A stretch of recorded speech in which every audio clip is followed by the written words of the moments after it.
kum. Mari sama-sama kita kembali memperbanyak ungkapan puji dan syukur kepada Allah Subhanahu wa taala untuk semua nikmat yang tak pernah putus dalam kehidupan yang kita jalani ini. Hanya dengan nikmat Allah itulah kita bisa hidup. Hanya dengan nikmat Allah itulah kita bisa berbuat apa yang kita kehendaki. Mudah-mudahan semua perbuatan kita selalu hendaknya sejalan dengan apa yang diinginkan oleh Allah Subhanahu wa ta'ala. Sama-sama kita juga harus bersalawat dan salam untuk Rasulullah sallallahu alaihi wasallam. Allahumma shalli ala Muhammad wa ala ali Muhammad. Mudah-mudahan kita semakin mencintainya, mudah-mudahan kita semakin taat dan paham dengan sunnah-sunnahnya. Kita berharap tentu saja kita semua bisa mendapatkan syafaat, mendapatkan pertolongan dari beliau di suatu hari nanti yang sangat sulit. Yaumun asir, hari yang sangat sulit. Hari di mana kita mempertanggungjawabkan semua amalan kita di hadapan Allah. Dan pertanggungjawaban itu secara langsung satu persatu. Maka dalam sebuah hadis dikatakan oleh Rasulullah sallallahu alaihi wasallam bahwa nanti kita sebagai hamba Allah akan langsung berbicara dengan Allah dalam hari hisab itu, laisa bainahu wa bainahu turjuman, tanpa ada penterjemah dan tanpa ada perantara. Oleh karena itu mudah-mudahan cinta kita kepada Rasulullah sallallahu alaihi wasallam yang kita buktikan selama kita hidup di dunia dapat meringankan hisab kita, dapat membantu kita dan dapat membuat kita bisa masuk surga. Amin amin ya rabbal alamin. Ikhwati fillah, ma'asyaral hadirin wal hadirat, rahimani Allah wa iyyakum. Kembali pada malam hari ini kita akan melanjutkan kajian masalah-masalah kontemporer dalam bab zakat. Untuk malam hari ini kita sudah masuk pada masalah yang kelima, al-mas'alatul khamisah, yaitu zakatu mukafaati nihayatil khidmah waratib at-taqa'udi. Zakat dari uang pensiun. Ada enggak zakatnya uang pensiun? Pesangon, kalau kita berhenti bekerja sekian puluh tahun kita bekerja, lalu kita mengakhiri kerja kita, biasanya dapat uang atau tidak? Apa namanya itu? Pesangon. Nihayatul khidmah, mukafa'atu nihayatul khidmah, atau ar-ratib at-taqa'udi, gaji tetapi nanti didapatkan setelah pensiun. Gaji itu sebenarnya itu adalah dipotong bulan per bulan dari gaji kita. Itu enggak dibayar ya dari negara. Nyelok no suruh kan. Kasan gaji awak dipotong. Tapi alhamdulillah. Jadi jangan ragu-ragu lalu kalau untuk nemu uang pensiun itu gaji awak aja loh. Inilah dipotong deh. Kalau di buku ini dicontohkan apa yang terjadi di Arab Saudi, dan ternyata hampir negara menetapkan aturan seperti itu.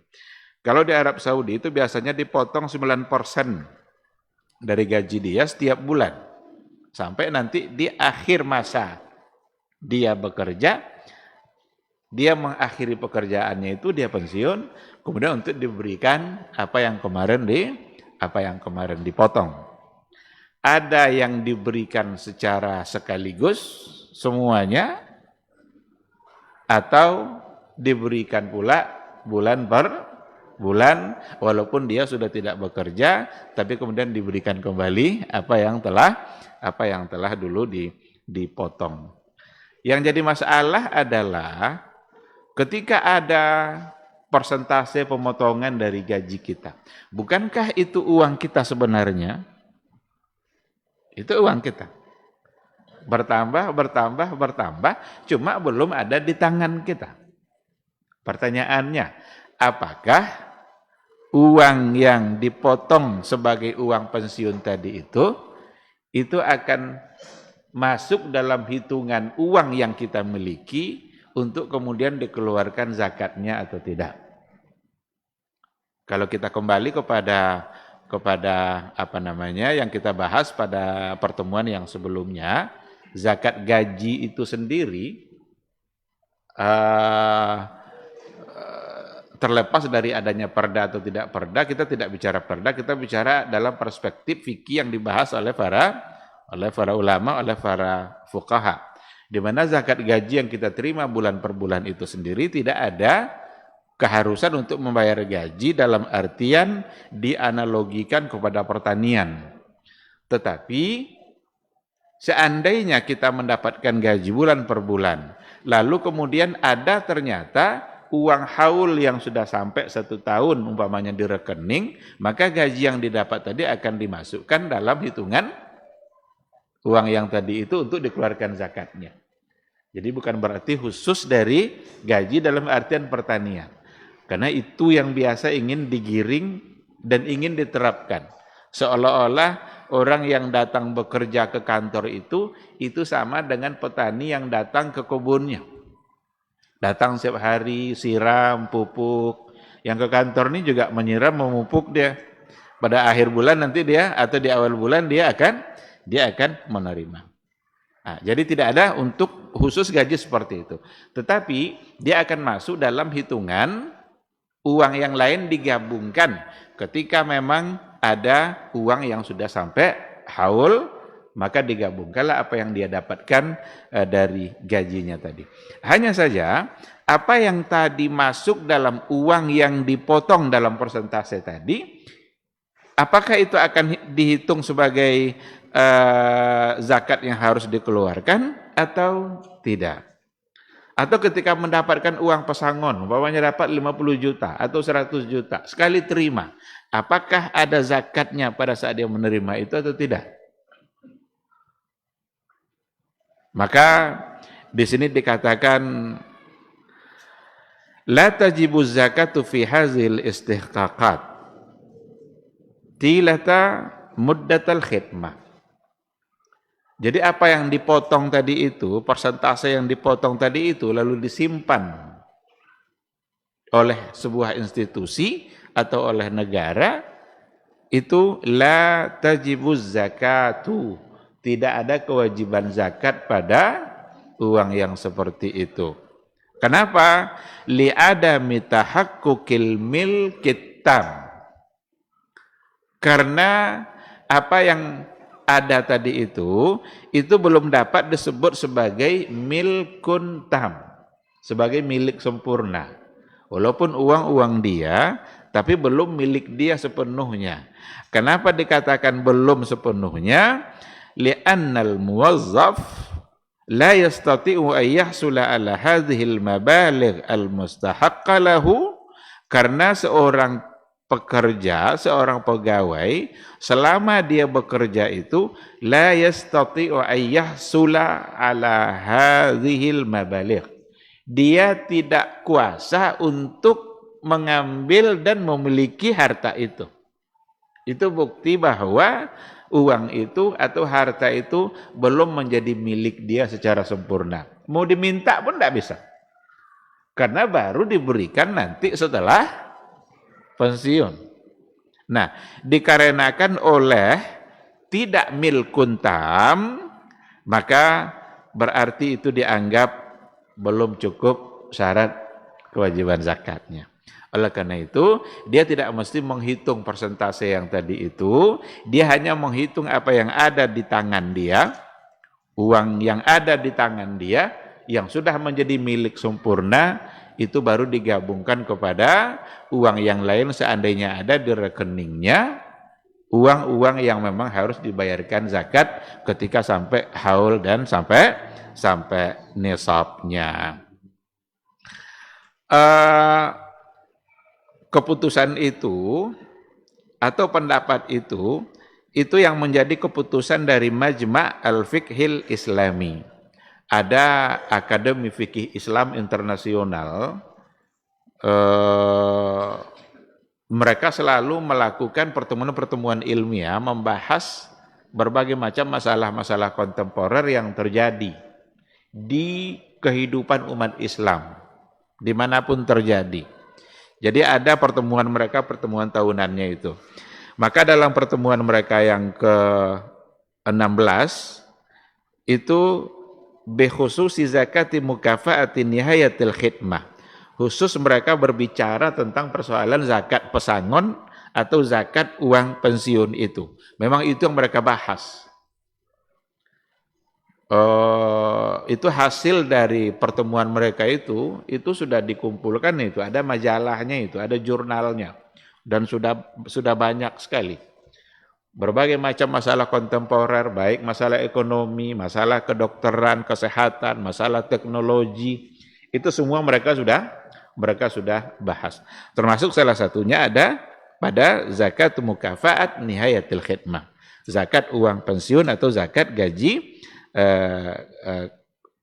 yang dipotong untuk pensiun itu.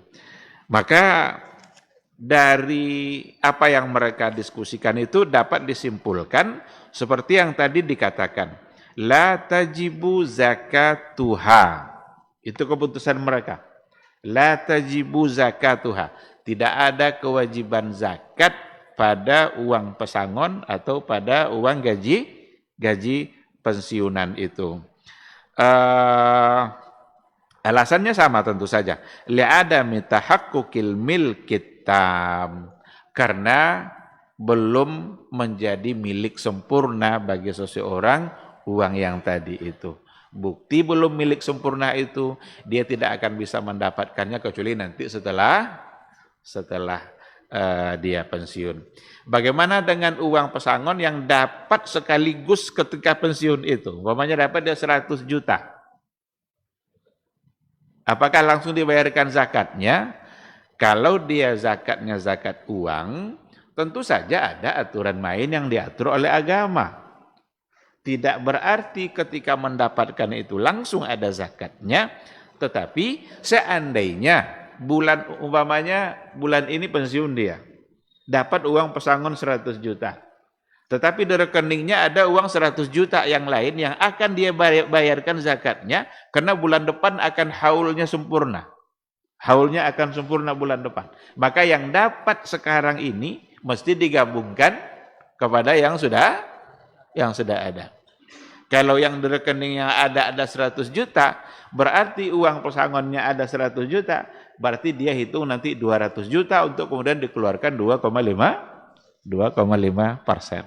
Jadi bukan berarti pas dapat tadi lalu dihitung sebagai ada kewajiban zakat. Karena memang macam-macam memang pembahasan, dan itu bentuk dari kekayaan khazanah pemikiran para pakar lah, bisa kita katakan seperti itu. Bahkan ada yang membicarakan zakat bonus. Zakat bonus, ada yang ingin mengatakan zakat bonus itu wajib mau disamakan dengan rikas. Rikas itu kan barang temuan. Tiba-tiba dapat dia. Mau dianalogikan bonus dengan rikas. Kira-kira masuk enggak analoginya? Bonus rikas. Jadi yang ingin mencoba mengatakan kalau umpamanya dia bekerja lalu menjelang bulan Ramadan dapat dia bonus umpamanya dari bosnya, dari perusahaannya, dari pimpinan perusahaannya. Tentu saja hal itu sulit untuk disamakan dengan rikas. Apalagi kalau bonus itu sudah terencana. Kalau rikas kan tidak terencana. Rikas hanya sesuatu yang ditemukan tanpa disengaja. Kalau ada orang yang kerjanya sengaja mencari emas, lalu dapat dia emas itu bukan rikas. Payahnya ke hutan digali-gali, buki-buki di hutan, dapat ome, itu tidak rikas. Ini itu kojo. Memang ome kojo. Rikas itu ditemukan tanpa disengaja. Nah, kebetulan gali sumur atau adonya punya lahan, bangun ruko sampai tingkek, tentu dalam pondasi. Semakin tinggi ruko semakin dalam. Belum pondasinya. Ketika menggali pondasi itu dapat ame. Itu rikas. Tidak ada unsur kesengajaan untuk mencari. Tapi kalau tambang emas, memang itu kajo di pagi pulang sore memang itu dicair. Berarti bukan sebagai rikas. Oleh karena itu sulit untuk menyamakan antara bonus dengan rikas. Wallahu a'lam. Balik kepada masalah yang tadi, berarti untuk zakat pesangon atau zakat uang pensiunan itu selama dia masih bekerja belum dianggap sebagai milik dia sendiri secara sempurna, walaupun itu pada akhirnya akan menjadi milik dia. Jadi tidak dihitung dalam kalkulasi pengeluaran zakat yang sedang dia lakukan. Oleh karena itu, yang akan benar-benar dikeluarkan sebagai zakat itu adalah iza tahaqqaqa al-milkut tam. Kalau sudah terwujud kepemilikannya secara sempurna. Nah, itu yang menjadi menjadi keputusan dari Majma' al-Fiqhi al-Islami, Akademi Fikih Islam, di mana itu adalah organisasi yang merupakan perkumpulan para ulama-ulama Islam sedunia. Baik, sekarang kita akan masuk pada zakat urudit tijarah. Zakatu urudit tijarah. Zakat perdagangan. Disebut dengan urudit tijarah. Urudu itu dari arada, ya'ridu, ardan, itu dipajang, dipamerkan. Maka al-ma'rad itu artinya pameran. Kalau ada ma'rad al-kutub, berarti pameran kitab. Sengaja diletakkan dan itu untuk diperjualbelikan. Karena ada nanti sesuatu yang kita miliki, bisa jadi nanti pada akhirnya akan kita jual, tapi tidak disebut sebagai urudu at-tijarah. Kita punya mobil umpamanya, kita pakai sehari-hari. Tiba-tiba kita mau ganti, kita juallah mobil yang ini nih. Apakah ketika penjualan itu langsung kita akan kena oleh zakat tijarah, zakat perdagangan? Tidak, karena memang dari awal niatnya bukan untuk dijual belikan. Itu hanya untuk dipakai saja. Cuma tiba-tiba ingin dijual. Rumah umpamanya kita pakai rumah itu. Dipakai terus, tiba-tiba ingin menjual. Berarti niat menjualnya datang belakangan. Kalau urudut tijarah itu dibeli untuk kemudian dijual. Itu yang urudut tijarah. Umpama seseorang buka usaha jualan atau barang-barang harian, gula, beras, minyak, teh, segala macamnya, yang kebutuhan harian. Dia beli barang itu dari awal memang niatnya adalah untuk didagangkan, untuk diperjualbelikan, untuk dipajang, diletakkan di rak-raknya untuk kemudian ada yang membeli. Nah, itulah sebabnya dalam definisinya dikatakan urudut tijarah itu ma yu'rad wa yazul. Ma yu'radu wa yazul. Sesuatu yang diperlihatkan untuk kemudian dia hilang. Hilang itu dalam artian tidak ada lagi di situ karena sudah ada yang membeli. Jadi diletakkan untuk diperjualbelikan, lalu barang itu yazul, tidak ada lagi karena memang ada yang membeli. Berarti ada putaran barang di situ. Dibeli kemudian dijual. Dibeli kemudian dijual. Nah, itu maka diistilahkan dengan zakat urudit tijarah. Zakat kalau kita mau artikan ya bisa aja kita mau artikan zakat perdagangan. Tetapi kita harus paham kenapa ditempelkan di situ kata urud. Baik, dari segi hukum jelas hukumnya adalah masyru', wajib. sesuatu yang menjadi kewajiban ditetapkan oleh agama, baik berdasarkan kepada Al-Quranul Karim ataupun berdasarkan kepada hadis dan ijma'nya para ulama. Dari Al-Quranul Karim ada banyak ayat, dan di antara ayat yang dijadikan alasan oleh para ulama tentang hukum dalil kewajiban zakat urudut tijarah itu adalah firman Allah Subhanahu wa taala dalam Al-Baqarah 267, ya ayyuhalladzina amanu anfiqu min thayyibati ma kasabtum wa mimma akhrajna lakum minal ardi. Hai orang-orang beriman, anfiqu min thayyibati ma kasabtum. Anfiqu di situ tunaikanlah zakatnya.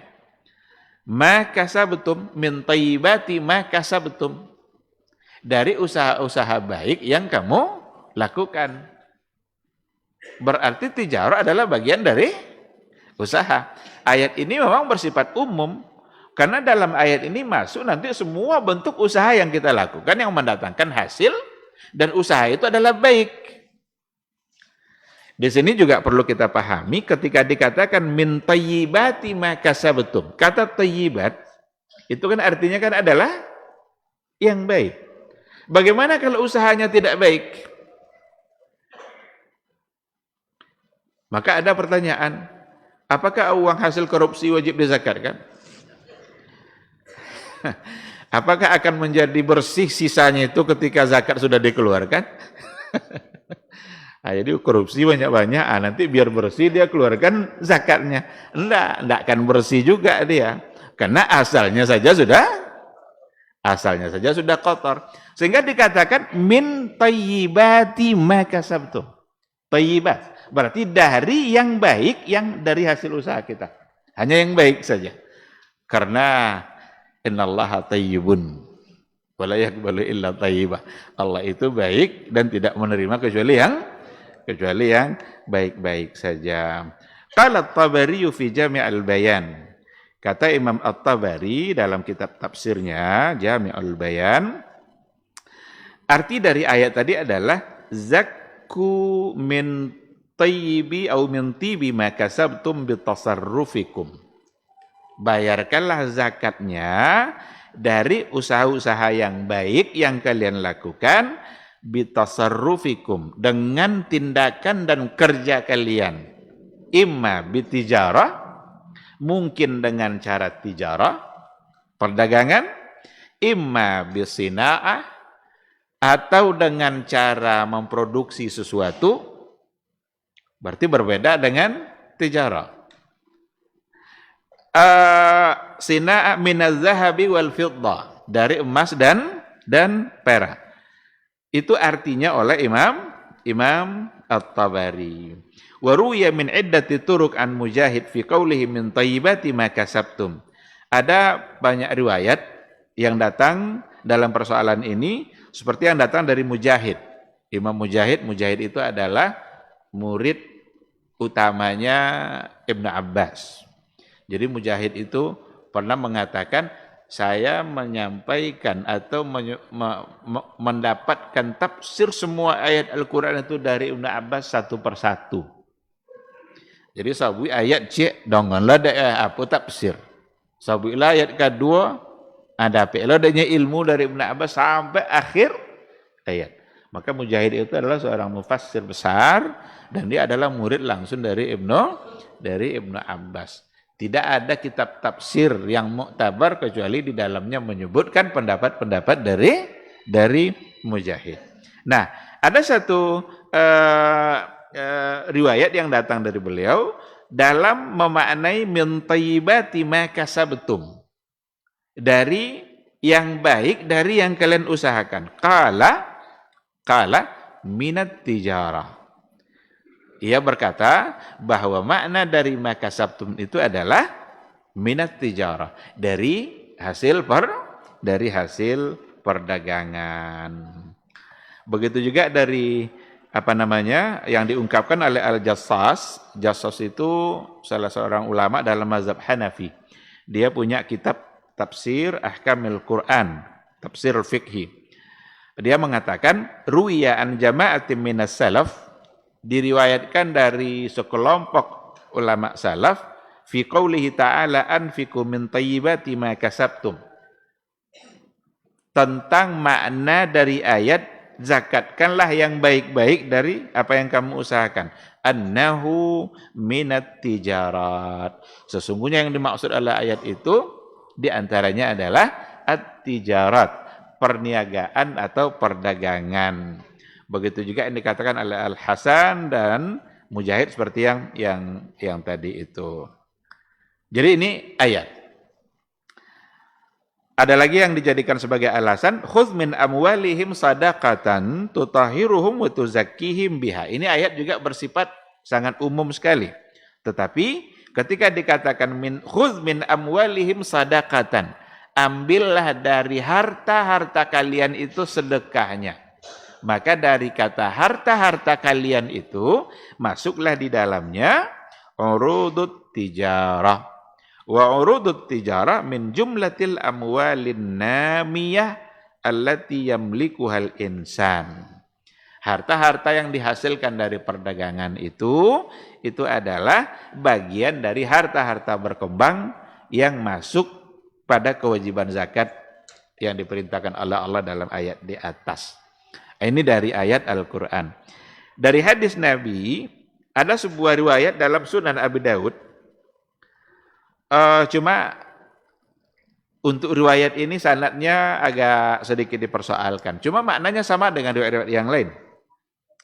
Itu datang dari Samurah bin Jundub radhiyallahu anhu qala, kana Rasulullah sallallahu alaihi wasallam, adalah Rasulullah sallallahu alaihi wasallam ya'muruna, beliau memerintahkan kami an nukhrijas sadaqah, untuk mengeluarkan sedekah.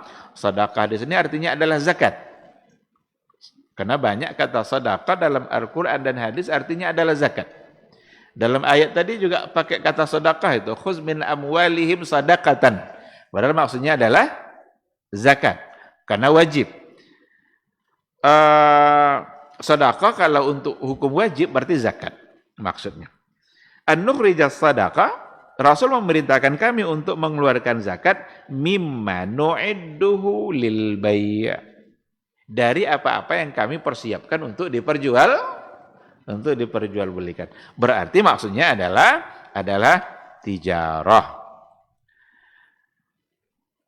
Di antara dalilnya juga oleh para ulama menggunakan mafhum mukhalafah.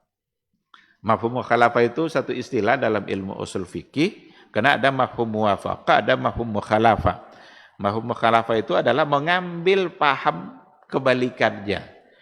Kalau ini tidak boleh, berarti kebalikannya menjadi boleh. Itu mafhum mukhalafah. Dari hadis, dan hadisnya ada dalam Sahihain, dalam Sahih Bukhari dan Muslim. Laisa 'alal muslimi fi 'abdihi wala farasihi sadaqah. Artinya adalah tidak ada kewajiban zakat bagi seorang muslim pada hambanya dan pada kudanya. Jadi tidak ada kewajiban zakat pada hamba sahaya, walaupun dia punya banyak hamba sahaya, maka tidak ada zakat. Wala farasihi, dan juga bukan pada kudanya. Kuda juga tidak ada zakat. Secara hukum zahir dari lafaz ini, semua yang disebutkan tidak ada zakat ini, itu adalah urudul qinyah. Itu sesuatu yang untuk isti'mal, untuk dipakai. Maka barang-barang yang kita gunakan untuk kita pakai sendiri tidak ada zakat. Rumah yang kita pakai, mobil yang kita pakai, pakaian yang kita pakai, perabot rumah yang kita pakai, semua tidak ada zakat. Karena lil isti'mal. Itu secara zahir dari hadis tadi. Tapi mafhum mukhalafahnya, kalau sesuatu itu bukan untuk dipakai, tapi untuk dikembangkan, yang salah satunya adalah dalam bentuk perniagaan, berarti hukumnya adalah wajib untuk dizakatkan. Sehingga mafhum mukhalafah dari hadis tadi anna 'urudat tijara al-mu'adda lil bai'i wasyira' biqasdir ribhi fiha zakah.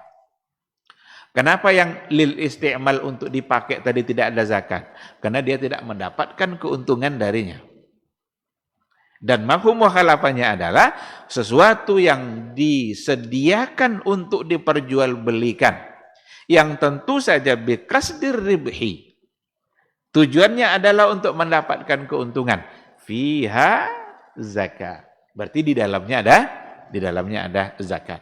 Itu cara mengistimbatkan hukum oleh para ulama dari hadis-hadis yang ada. Oleh karena itu, tidak ada hal yang membuat kita menjadi ragu tentang kewajiban zakat perdagangan karena berdasarkan kepada Al-Quran dan juga berdasarkan kepada hadis-hadis Rasulullah Sallallahu Alaihi Wasallam. Didukung pula oleh kesepakatan para sahabat dan juga para tabi'in tentang kewajiban-kewajiban yang ada dalam at-tijarah itu. Salah satunya seperti yang dikatakan dari Mujahid annahu qala laisa fil jauhar wal lu'lu wa asbahu dzalika zakatun illa ayyakuna usturiya lit-tijarah. Tidak ada kewajiban zakat pada al-jauhar wal lu'lu, pada mutiara atau perhiasan-perhiasan yang lain selain daripada emas dan perak. Karena kan yang dijadikan perhiasan kan banyak kan? Apakah pada mutiara ada zakat? Kalau emas jelas ada nasnya. Emas, perak ada nasnya. Quran, hadis itu menyebutkan. Tapi perhiasan yang lain, kata Mujahid, laisa fil jauhar wal lu'lu wa asbahu dzalik. Tidak ada zakat pada mutiara dan pada perhiasan-perhiasan yang lain itu zakatnya. Illa ayyakuna usturiya lit-tijarah. Kecuali kalau barang-barang tadi dibeli dengan tujuan untuk diperjualbelikan.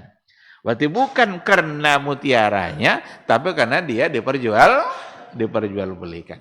Kalau begitu, apa saja berarti kalau untuk tujuannya diperdagangkan, dibeli untuk kemudian diperdagangkan agar dapat untung, maka ada kewajiban zakat. Di sini ada hal-hal yang memang perlu dipahami secara baik.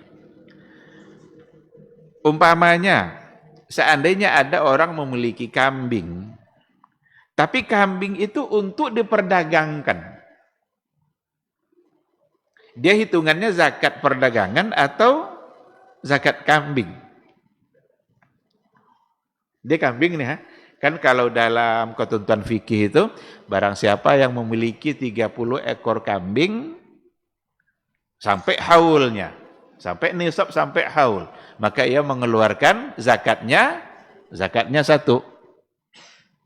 Yang dimaksud dengan kambing di situ itu adalah saimah. Saimah itu peliharaan ternak yang memang dia kembang biakkan dengan cara ternak. Dengan perkawinannya nanti maka lahirlah dan bertambah. Sekarang ada orang usahanya jual beli kambing. Punyalah dia kambing 100 ekor. Tapi 100 ekor ini untuk diperjualbelikan. Ini tidak sama dengan saimah yang tadi itu. Berarti yang dihitung adalah perdagangan. Dihitung berapa modalnya dan berapa keuntungan yang dia dapatkan dalam satu tahun. Kalau ada orang memiliki emas, tapi dia punya toko emas, sekarang zakat emas kah atau zakat perniagaan dalam bentuk emas? Berarti perniagaan. Bukan berarti nanti dia keluarkan zakat emas ketika sampai 85 gram. Nah, karena memang emas yang dia punya, ada tokonya. Toko itu urut namanya itu. Berarti tempat di mana dia memperdagangkan emas itu. Berarti zakatnya adalah zakat perniagaan. Di sini juga begitu nanti pada pada semuanya. Yang penting intinya kalau memang tujuannya adalah untuk diperniagakan, untuk diperdagangkan, maka masuk dalam kategori zakat perdagangan. Di sini diberikan satu pembahasan juga, seandainya ada satu perusahaan, umpamanya perusahaan susu. Susu itu diperah nanti dari sapi. Perusahaan ini punya sapi umpamanya jumlahnya 50 ekor. Sapi ini akan diperah terus. Ada enggak zakat sapinya? Nah, berarti apakah sapi ini masuk untuk dikembangbiakkan atau tidak? Kan tidak. Sapi ini hanya berfungsi untuk diperah. Apa bukti tidak dikembangbiakkan? Biasanya kalau sapi perah itu yang jantan apa yang betina? Aduh, sapi jantan diperah susunya tentu tidak ada kan? Pasti yang betina. Kesemuanya yang 50 ekor tadi, semuanya betina.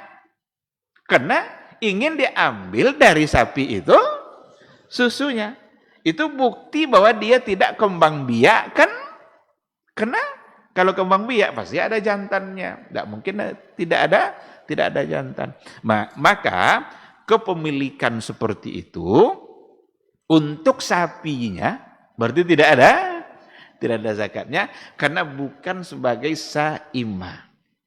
Hanya saja nanti apa yang dihasilkan dari susu itu untuk kemudian diperjualbelikan, maka masuklah ia dalam kategori at-tijarah. Begitu diberikan penjelasan di dalam buku ini. Sama dengan seperti yang tadi itu. Kazalika qad takunu urudut tijara mawashi wa hadha huwal aktsar. Terkadang yang menjadi komoditi perdagangan itu dalam bentuk hewan ternak wa huwal aktsar wa hadha huwal aktsar. Ini yang banyak. Artinya perdagangannya itu adalah dalam bentuk hewan ternak, tetapi dia tidak dihitung sebagai hewan ternaknya, yang dihitung adalah sebagai tijarah, sebagai perdagangannya. Berapa modalnya untuk kemudian berapa hasilnya. Dalam persoalan tijarah perlu juga dikaji apa perbedaannya nanti antara urudut tijarah dengan al-mustaghillat. Jadi ada urudut tijarah, sesuatu yang memang diputar untuk diperjualbelikan, dan ada nanti mustaghillat. Mustaghillat itu artinya adalah harta atau benda yang dimiliki oleh seseorang, yang dari benda itu nanti dia mendapatkan hasil, tapi benda itu bukan untuk diperjualbelikan. Contoh, kalau orang punya toko makanan umpamanya, dia punya mobil ini dipergunakan untuk antar jemput barang yang dia perlukan. Hari ini dia harus antar sekian puluh kilo ke wilayah ini mobilnya. Mobil ini mustaghillat namanya itu. Apakah mobil ini ikut dihitung dalam zakat? Mobil yang dipakai tadi? Jawabannya tidak. Kenapa tidak? Karena dia bukan untuk diperjualbelikan. Cuma dia itu adalah harta yang dimiliki oleh seorang pengusaha yang digunakan untuk kelancaran usaha dia. Dan dari situlah dia menghasilkan. Disitulah dia pakai untuk berusaha. Oleh karena itu, diberikan penjelasan di buku ini, harta yang seperti itu namanya mustaghillat. Mustaghillat berarti tidak dihitung dalam pengeluaran zakatnya. Apakah kalau sebagai seorang pedagang, rak-raknya dihitung sebagai modal untuk dikeluarkan zakatnya? Tidak. Meja kasir, mesin hitung uang, rak-raknya, mobil yang dipakai untuk antar jemput barang, itu semua tidak menjadi hitungan. Jadi bedanya yang urudut tijarah itu adalah harta yang benar-benar itu yang diperjualbelikan, sedangkan mustaghillat itu adalah sesuatu yang digunakan, dipakai, dan dia akan membantu kelancaran usaha dalam perdagangan. Maka yang seperti itu tidak ada kewajiban zakat. Baik, masuk waktu Isya, kita akan jawab dulu suara azan. Silakan.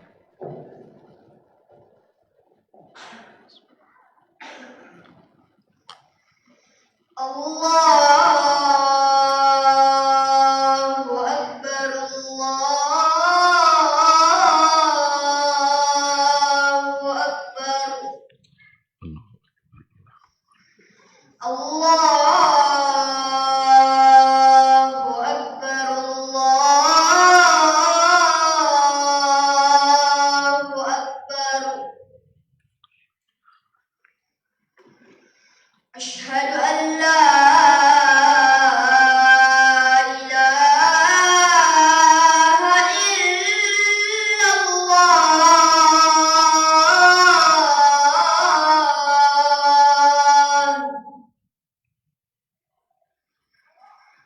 Asyhadu an la ilaha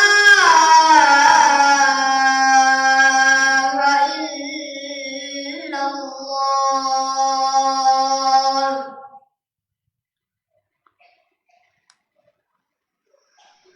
Asyhadu anna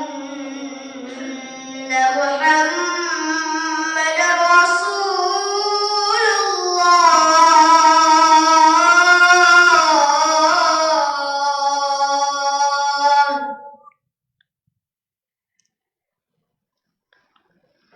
Asyhadu anna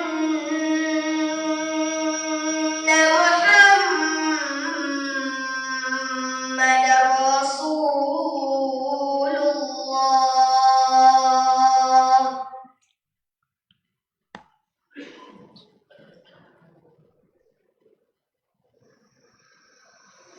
Hayya 'alas shalah.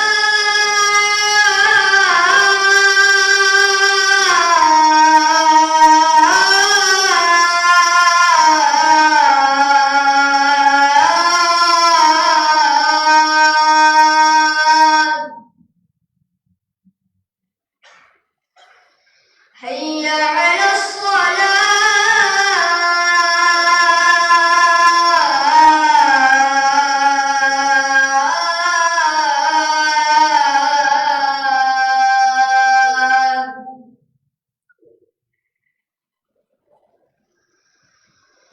Hayya 'alal falah.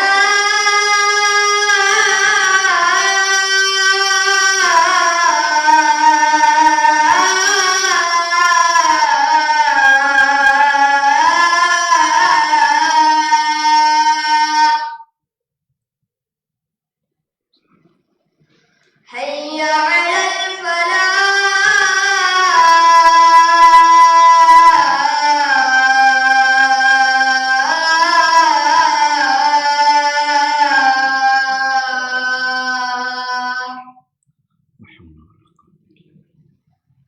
Allahu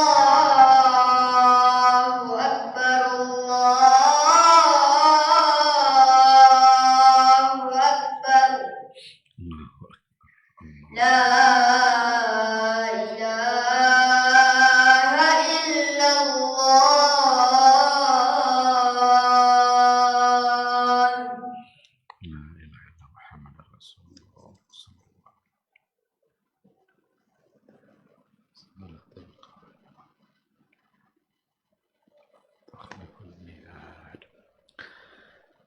Bismillahirrahmanirrahim. Alhamdulillah.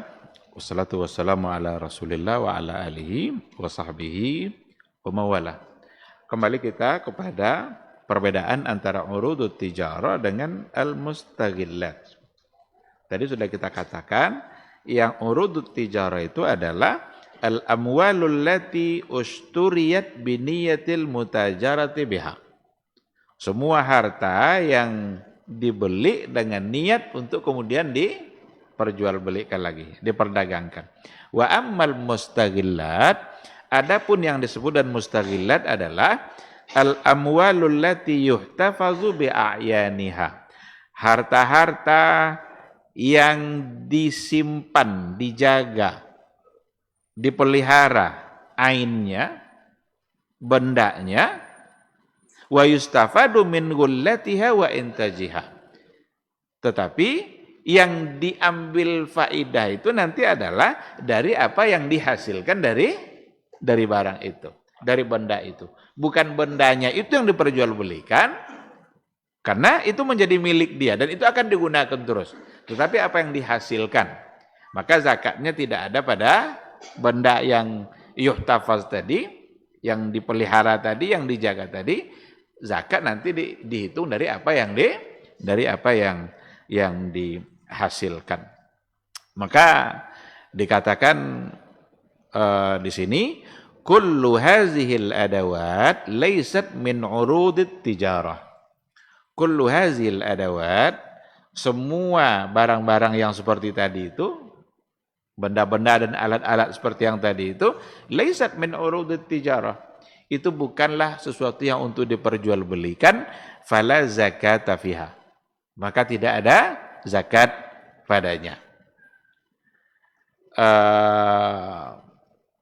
Begitu penjelasannya.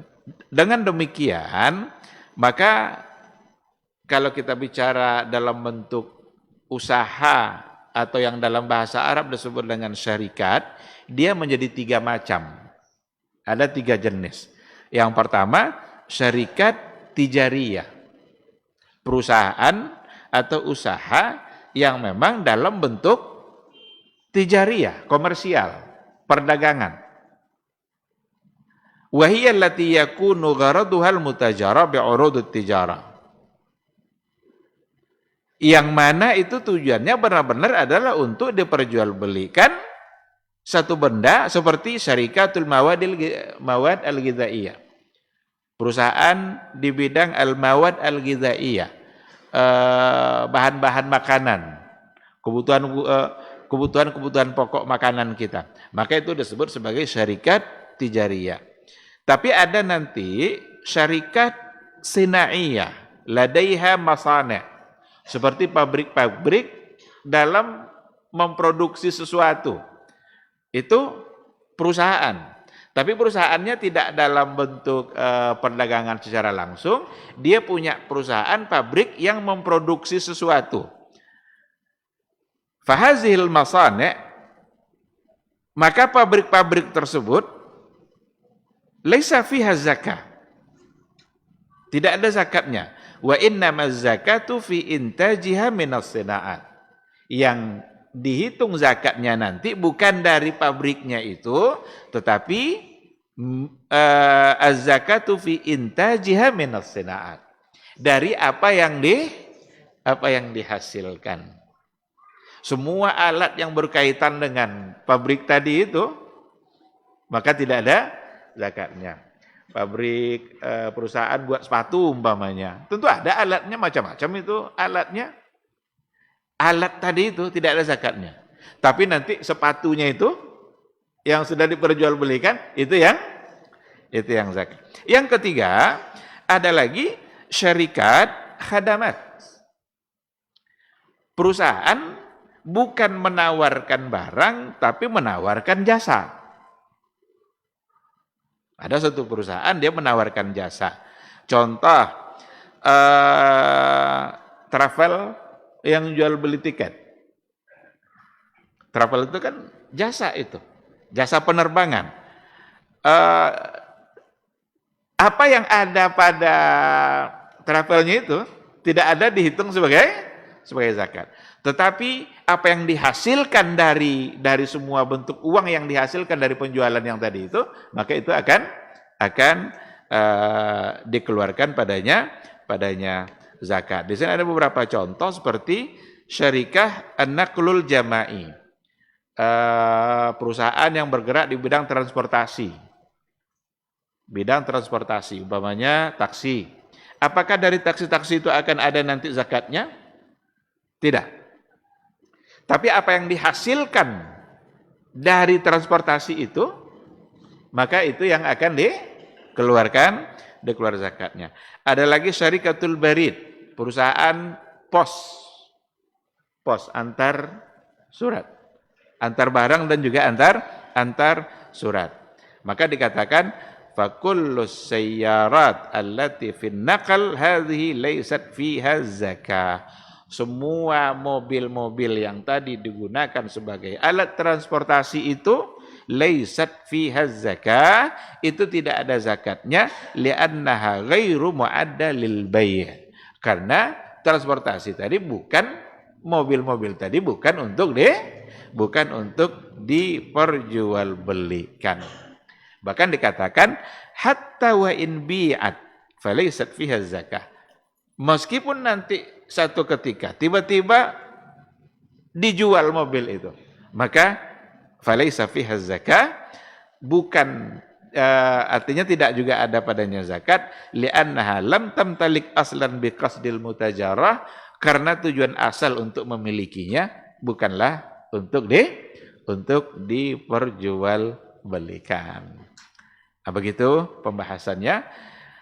Barangkali ada satu bahasan yang pendek, biar nanti kita bisa masuk pada yang setelahnya. Ada disebutkan al-farqu baina urudut tijarah wa urudil kinyah. Ini jelas ini ya. Perbedaan antara sesuatu yang memang untuk diperdagangkan wa urudil kinyah, dan sesuatu yang untuk kinyah itu artinya adalah lil isti'mal, untuk dipakai sendiri, untuk dipergunakan, bukan untuk diperdagangkan. Sekira itu akan sangat mudah sekali untuk dipahami, karena yang tijarah itu sekali lagi usturiyat biniyatil mutajarah. Memang benar-benar dibeli barang itu untuk kemudian dijual kembali. Sedangkan kinyah adalah al-amwalul lati yamtalikuha syakhsu biqasdil isti'mal. Semua harta yang dimiliki oleh seseorang biqasdil isti'mal, dengan tujuan hanya untuk dipakai sendiri, la biqasdil mutajarah wala biqasdil istighlal, bukan untuk diperdagangkan atau bukan untuk digunakan sebagai untuk usaha. Seperti apa? Al-baitul ladzi yashtarihi syakhsu li ajli sukna, rumah yang dibeli oleh seseorang tujuannya untuk di tempat tinggal. Wasayyaratul lati lirrukub, atau mobil yang digunakan memang untuk dikendarai sendiri. Wal asasu lil istimali fil buyut, atau perabot-perabot rumah yang memang dipakai di dalam rumahnya. Wa nahwi dzalik. Semua itu masuk dalam istilah usulun sabitah. Jadi ada dua istilahnya, ada usulun mutadawilah, ada usulun sabitah. Kalau yang dalam bentuk tijarah, perdagangan, berarti mutadawilah. Usul mutadawilah. Modal asal yang memang untuk diputar, diperjualbelikan. Sedangkan yang tadi itu modal sabitah, usulun sabitah. Modal yang tetap, yang memang tidak dihitung dalam pengeluaran zakat. Baik, ikhwati fillah, ini mungkin yang bisa atau cukup sampai di sini dulu kita bahas, karena masalah berikutnya pembahasannya agak memerlukan waktu, sementara waktu kita sudah habis. Mungkin detik-detik menjelang qamat kalau seandainya ada pertanyaan. Ya.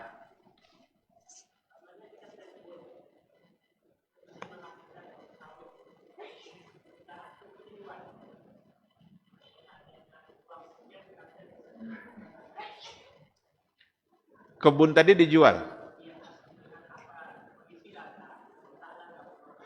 Iya.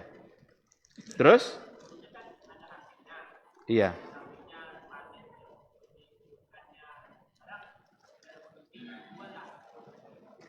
Iya. Dia punya sawit. Sawit itu menghasilkan. Sekarang panen dia dua kali dalam sebulan. Panen dia. Terus sekian bulan, sekian tahun dia dari hasil sawit tadi, ternyata sudah ada yang sampai nisab dan bulan depan sampai haul. Anggap umpamanya bulan depan sampai haul. Nisabnya sudah ada. Sekarang kebun itu sendiri dia jual. Hasilnya sudah ada yang tersimpan dan sampai nisab, cuma haulnya bulan depan. Sekarang dia jual pula kebun itu, umpamanya seharga 100 juta.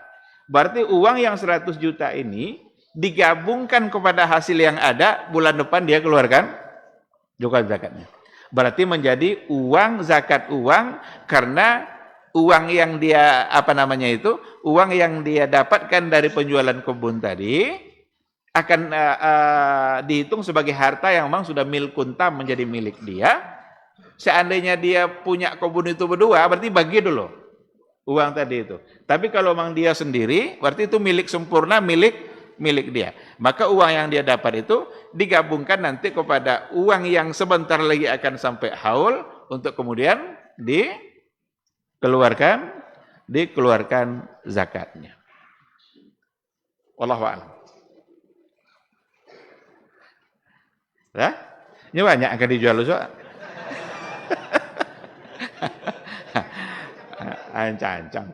Kok banyak akan dijual wakaf separuh kan itu kan. Boleh lama tahan kan. Baik, saya kira ada pertanyaan ya.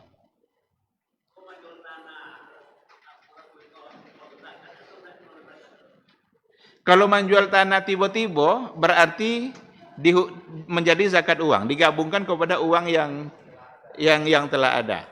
Umpamanya tasosa ada tanah yang akan dijual. Tanah memang enggak tahu jual sana, tiba-tiba ingin dijual. Berarti itu menjadi zakat uang.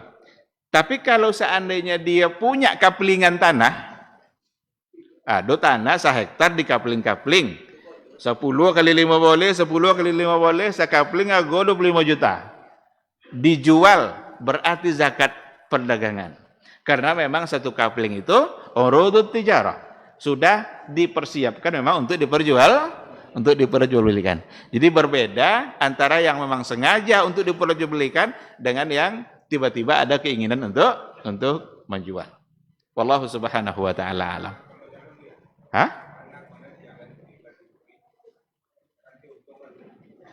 Ganti rugi. Berarti uang yang dia miliki, ketika ada nanti zakat uang yang akan dia keluarkan, maka uang tadi digabungkan kepada uang yang ada.